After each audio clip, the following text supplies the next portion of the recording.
Hi, and welcome back to another episode of Tuba People TV, where we talk about Arnold Jacobs all of the time. Puddles and I are here in Kissimmee, Florida.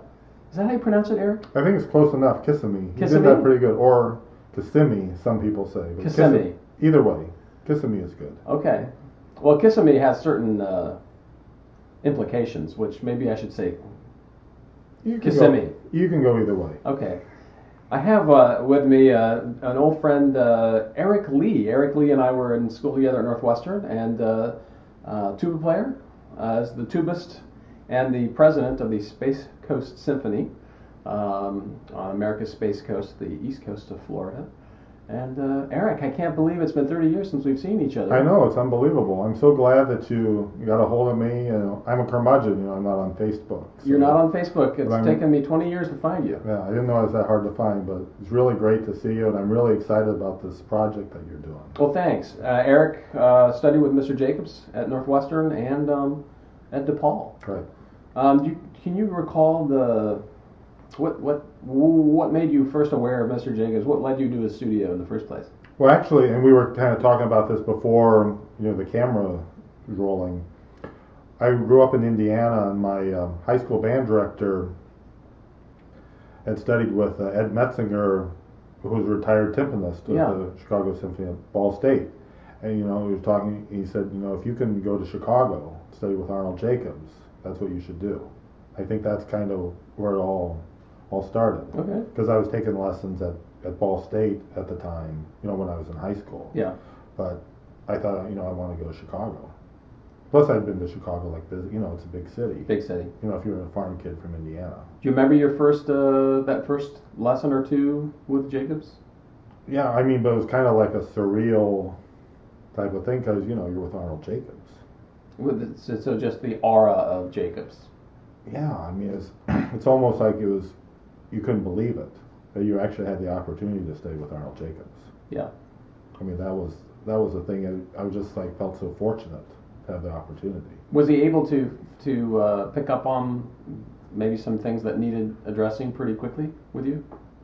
Yeah, the thing about you go into the studio, you sit down, he'd have you play something, he could figure you out in 5 seconds and say, here's what we need to do. Here's what we need to do. It was amazing how perceptive he was and how he could just, pick up on what needed to go. I had we were talking about before, this, I had a double buzz, I think it was on a C or something above, the tuning of B flat. So C in the staff? Yeah. Okay. It didn't, and he just, started on that right away. Basically, I wasn't putting the right frequency in, with my embouchure. And the way he addressed that was you had to be singing the right pitch in your head, and then it would come out. And then we also worked on airflow and everything like that. Because I think I was starving my embouchure. You had to have enough air to, make things happen. Yeah. He would tell you, how you're driving a Formula One race car, but you're using a Volkswagen carburetor. So you had to use fuel injection. Mm-hmm. Right. Big fuel line. Right. You got to have a big fuel line, lots of fuel. Air is free. We'll go to waste it. Exactly. I think I remember him telling me he used a similar analogy with different vehicles. For me, I was a Volkswagen Beetle, and I needed to be thinking of a Mack truck. Yeah. See, he was Formula One. For you. Right, Formula One. But it's the same thing. You got to use more air. Yeah. To make it happen, because otherwise, embouchure is not going to do anything. And so did that? I'm assuming that helped out. Oh yeah. Pretty well. Oh yeah, right away. And I think with me, I think he got me normalized really quickly, when studying with him, and then we pretty much just concentrated on music, after the beginning. Yeah. And we worked out of primarily the horn book, and then the Conconi. Mm-hmm. He didn't really like Rochu that much. And then we, at the end, then we started working on Charlier. So for the audience, the horn book that Eric is the blue book is referring to. Then I moved up to the red book. The blue book and the red book. There's I think it's 335 progressive and melodious studies by Max Pottag. Right. And Pottag was a horn player in the Chicago Symphony horn section. Right. So that's probably how Jake. Right. And way he told me was like after the war, all this stuff, they would just like stole all the stuff and put it in the book. Right. You know, Yeah. that's how he explained. So I have this book and it had everything in it. All these melodies. Yeah, it had, you know, Coprash, everything, all in one book. Right. Because you had to study with him, you had to learn treble clef, you know, early on. So we would read it as C treble. We didn't transpose it as if we were playing F horn. Right. It was just if you saw a C, you'd play a C. Right. Although sometimes, depending on the exercise, he would tell you to put in bass clef. That's right. There were a couple of, I think, bom, ba da da da da da da. I think that one was one of the ones. I think he put bass clef. I think. Okay. There were a couple of them. You know, you put in bass clef and then add 3 flats. And Yeah. do that. But like you said, we didn't have to transpose it. Do you remember? Did he ever tell you why he liked us to read treble clef? Oh well, what he said was that way you're not limiting yourself as a musician. He said the best music, you know, for rat was written for horn. You know, that was the best music, and you don't want to limit yourself as a musician just playing tuba music. Yeah, he said something very similar to me, maybe slightly different, but quite close to me. He said, I remember saying that the best melodies are found in the right hand, meaning on the keyboard. Right. So right. in the treble clef. Exactly. But certainly French horn gets so much great Oh yeah. melodic content. Yeah. I mean, I think that's what he was getting at. You didn't want to limit yourself. I think those As a books are musician. still available. I think I think they're published by Southern Music. Yeah, I think so. Mine is like I had to take it to Kinko's and get I wore it out. I had to get rebound. Yeah. You know, with because you know that's the thing, and the Arbans too. Yeah. I mean, Arbans, that one got wore out too. Right. I forgot about that. You used the Arban, got the treble clef Arbans, and then because he said the trombone was edited too much. Yeah, and there were things missing out of A lot of the things. trombone Right, artists so you back get in the those days. right, you get the trumpet Arbans, and then the horn book, and then and then you kept your nose clean, you know, then Charlie A at the end. That's Charlie about A. as far as, and that stuff is hard. Hard. Really Yeah, hard. top tones. Yeah, I didn't work so much out of the top tones. Um, And then the Schlossberg had that also. Trumpet, yeah, Right. he liked the trumpet. I think he liked the trumpet books not only for the treble clef aspect, but also because, say, for example, the Arban trumpet, it was in C, Mm-hmm. and so if you're playing a C tuba, like Right. many of us did for him, Right. then it was the open horn, and Right. it was a good place to start. Right, it was much better. Yeah. Whereas if you're playing, The trombone, Trombone. then you're using for the valves. yeah, right, or the slide. Right. Yeah. I mean, you got to adjust. Although he never pulled his slides that much. No, he didn't. You know, Yeah, the York was perfectly in tune, pretty much. just because of the way he played it. You know, he didn't have to Exactly. pull anything. Eric, in you studied with Mr. Jacobs from your sophomore year at Northwestern Right. through your second graduate year at DePaul. Right. I studied because Mr. Jacobs wasn't on the faculty at Northwestern, so I started on my own, like my sophomore and junior, and I think then my senior year, then he was back on the faculty. And so it's just as an aside, it's hard to believe, but Mr. Jacobs actually was fired from Northwestern because he refused to make that trek up to the new building Right. on the Lakeshore Right. campus. Right. And then what we did was we would, take the L with our tuba and go down to the Fine Arts Building. Take the train down the subway. Right. Mhm. Right. Were you ever at his house? I went to his house, but not for a lesson. Right. Was not the one on Normal or the other one? Maplewood. Maplewood. I've been to Maplewood. Yeah. Not for a lesson, but I've been there. Yeah. I've never been to the one on Normal. What? That's like the House of Legend. It is the House of Legend, and a couple of years ago, I went by and snapped a couple of pictures. It's in good repair. The one on Normal? The one on Normal. Okay. Yeah.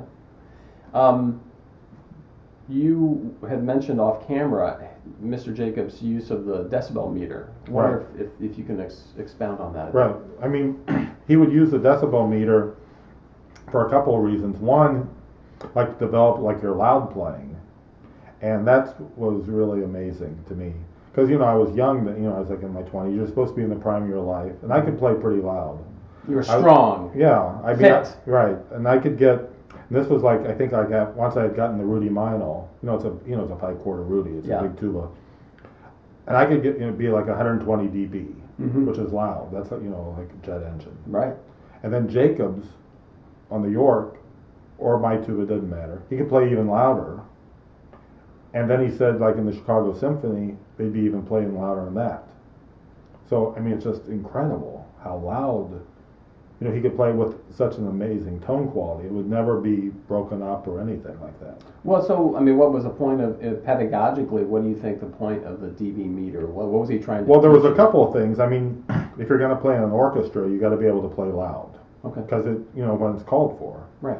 And then the other thing was, you have a visual indicator of the decibels. So we would use it also in like loud playing, but then also in mezzo forte and then soft playing, because what you would want to do is keep it a constant dynamic. So when you're using the visual to help with that, kind of like also do the same thing like with a tuner. Because remember you had that the strobocon, Yeah. and all the thing would light up like a Christmas tree, Right. and you'd do that to practice on keeping like with the same pitch.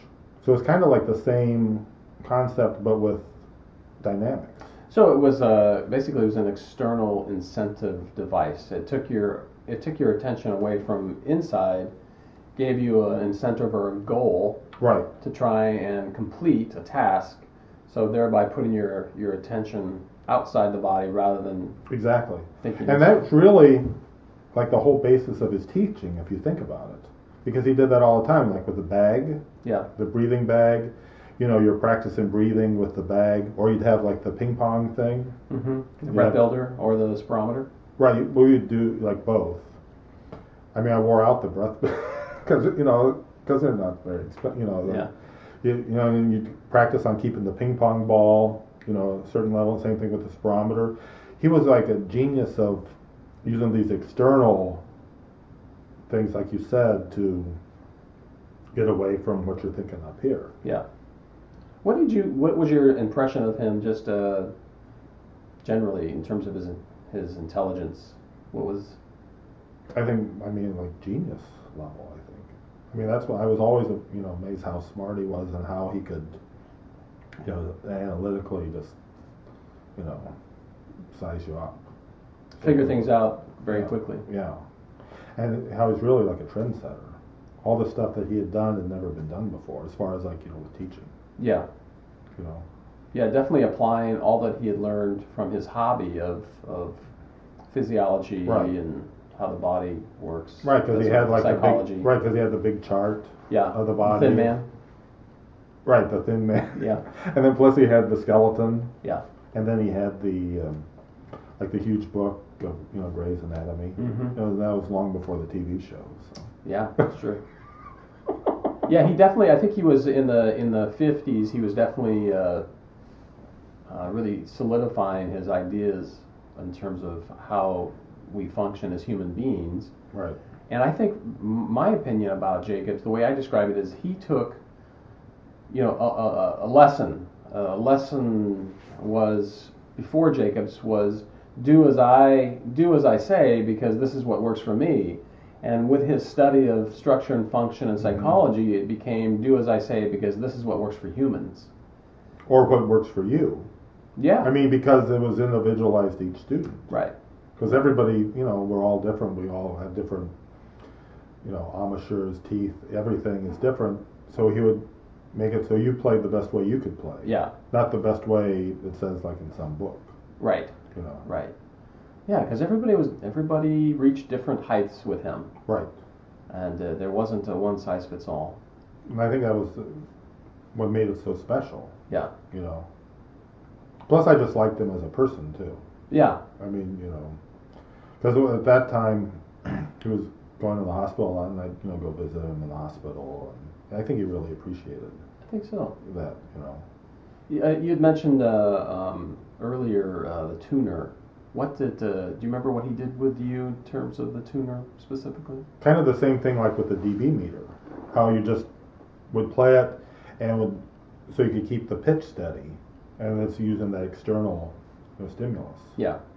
And the thing was like huge.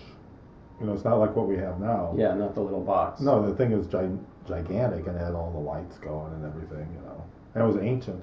I think that thing, that was probably from the 50s, right? Probably. That big black thing. Yeah.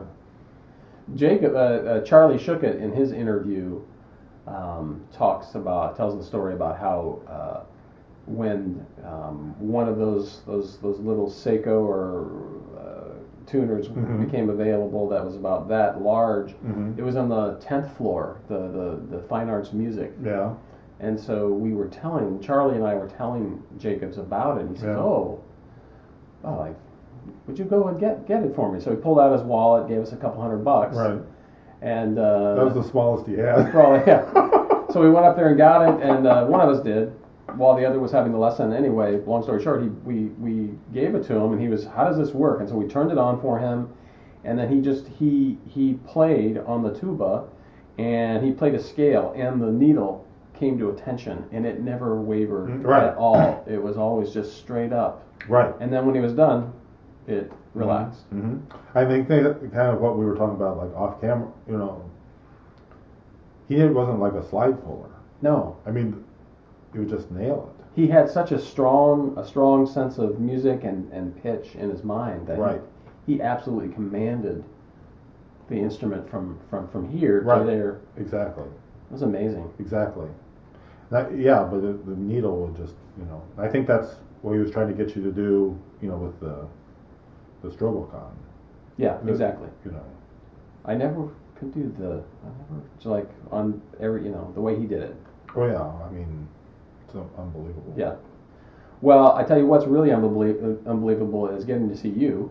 Oh. After 30 years. So glad that you found me. I did. I found you through your lovely bride, Colleen. She's on Facebook. She's on Facebook. She's not a curmudgeon. That's right.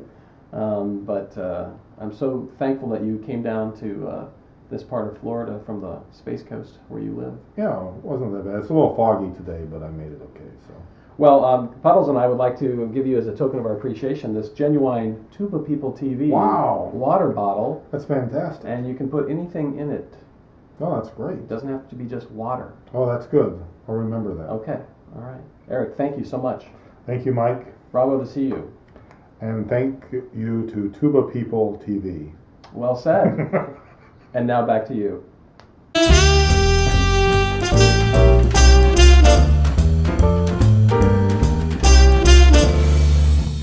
going to start the camera. Okay. You ready? I was born ready. I have a student whose last name is Ready. So I say, are you ready? I was born ready. See, he can actually do it. He could do it. See, there you go. He has credibility. Right, see, I'm just making this stuff up exactly. as I go along. So are you ready? I was born ready, but not like your student. You can put this in the outtakes. Exactly. You do like the best stuff. The outtake. All right. Are you ready? Yes, I won't say that this time, but I am ready.